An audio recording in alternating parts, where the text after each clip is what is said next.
집값이 내려가지 않을까. 많은 사람들이 집을 갖다가 잃었죠. 부동산 경기가 좋아진 정도가 아니라. 여러분 안녕하세요, 캘리판입니다. 오늘은 부동산 시장에 대해서 좀 알아보려고 하는데요. 2020년 부동산은 어땠는지, 또 2021년 부동산의 전망은 어떤지 함께 알아보도록 하겠습니다. 도움 말씀 주실 분 모셨는데요. 네, LA 드림 부동산의 네. 부사장님이신 에릭 민 부사장님 나오셨습니다. 네. 인사. 네. 안녕하세요. 부동산을 움직이는 강력한 딜메이커 드림 부동산의 에릭 민입니다. 준비하셨는데요. 네, 항상 준비된 자세를 하기 때문에 어떤 질문이 들어와도 대답이 나갈 수 있게 항상 네. 준비되어 있습니다. 아니, 그리고 제 현장에서 일을 많이 하시기 때문에 흐름을 가장 잘 아실 것 같아서 오늘 이 시간을 제가 부탁을 드렸고요. 네. 또 흔쾌히 저희 캘리판이 홈즈에 출연을 해주셔서 네. 감사의 말씀을 드립니다. 네. 부디 유튜브 대박 나시길 바랍니다. 네. 구독, 좋아요. 네. 자, 2020년 부동산 시장은 어땠는지 말씀해 주세요. 코로나 바이러스 그 사태가 팬데믹이 터지고 난 다음에 네. 모든 사람들은 집값이 내려가지 않을까. 저희도 설마 크게까지는 아니지만 어느 정도 조정이 있을 거라고 충분히 봤고요. 네. 근데 보통 이제 경험이 있다 보니까 2008년 서프라임 사태 그때 이후에 그때 경험이 끔찍했죠. 그렇죠. 많은 사람들이 집을 갖다가 잃었죠. 네. 그러다 보니까 저도 일이. 못 잤을까나. 네. 근데요. 네. 네, 그러다 보니까 네. 아무래도 경험이 있다 보니까 그 페드 연방준비이사회 그 다음에 미 행정부가 한 박자 빠른 그 정책을 내놓고 그 부동산 정책이라든지 아니면 자금을 갖다가 적재적소에 투입함으로써 부동산이나 주식 하락하는 걸 갖다가 막게 됐죠. 부동산 경기가 좋아진 정도가 아니라 호재를 잃었다고. 굳이 제가 한 5가지 정도 요인, 부동산 상승 요인을 갖다가 짚고 넘어가자 그러면 5가지. 네, 5가지. 첫 번째는 여러분도 아시겠지만 돈이 많이 풀리게 되고 유동성이 확보가 되니까 모기지 이자율이 역사적으로 최저치로 떨어졌어요. 그러니까 보통 어느 정도까지 떨어졌냐면 30년 고정 컴파밍 융자가 2.5%까지 이자를 받으신 분이 계세요. 네. 근데 이자율이 싸니까 당연히 바이어들은 위험하긴 하지만 그래도 지금 사면 페이먼트는 부담이 없으니까 집을 사고 들어오자. 이런 분들이 임대를 많이 많으니까. 받아도 네, 페이먼트가 그렇죠. 낮으니까. 네. 그 다음에 두 번째는 뭐 당연히 경기 부양을 하기 위해서 연방 정부에서 유동성을 확보하기 위해서 유동성을 풀었죠. 그러니까 돈을 풀었죠. 네. 예, 여유 자금이 넘쳐나고 그 돈이 부동산이나 뭐 주식이나 여러 시장으로 가다 보니까 아무래도 하락을 방지하면서 경기를 갖다가 살리는데 큰 몫을 했다고 봐야겠죠. 주식도 괜찮았잖아요. 주식도 상당히 괜찮았죠. 하십니까, 주식? 네, 저는 합니다. 잘하십니까? 하는 게 중요한 게 아니라 잘하시는 게 중요한 열심히 거예요. 하려고 노력하고 있습니다. 제 맘 같지 않아요. 못하는 사람들이 꼭 열심히 한다 그러던데.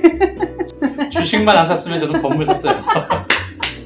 아니, 부동산 하시면서 주식을 하시면 어떡해요? 제 별명이 부동산 업계의 마이너스의 손이고 마이너스의 주식업계의 마이너스의 손. 그래서 그래서 부동산은 자신 있다. 그렇죠. 네네. 그 앞으로 이제 주식은 절대 안 하시겠네요? 살짝 발맞춘 것 같습니다. 이런 분이 더 위험해. 네. 그래요. 그래서 주식 시장도 부동산 시장도 2020년에 굉장히 좋았습니다. 그렇죠. 예. 풍부한 자금. 네.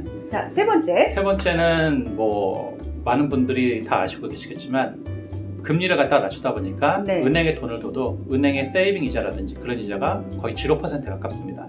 내가 은행에 갖다가 돈을 둘 일이 없죠. 넣어둘 일이 없죠. 그렇죠. 그리고 은행에 두는 거는 의미가 없는 돈이니까 차라리 그 돈으로 부동산이나 주식에 투자를 하고자 하는 사람들이 상당히 많습니다.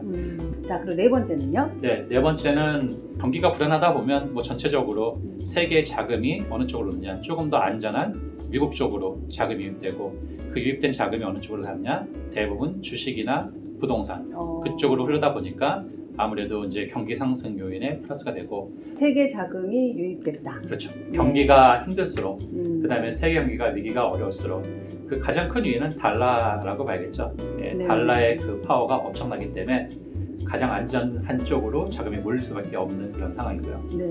자, 네. 마지막 다섯 번째는요? 네. 뭐 부동산 경기는 모든 부동산뿐만 아니라 모든 경제 그 논리가 수요와 공급의 원칙으로 움직이는데 공급이 많고 수요가 적다 그러면 당연히 부동산 가격이나 다른 것들이 투자 매물들이 내려갈 거고 반대로 수요는 많은데 공급이 적다.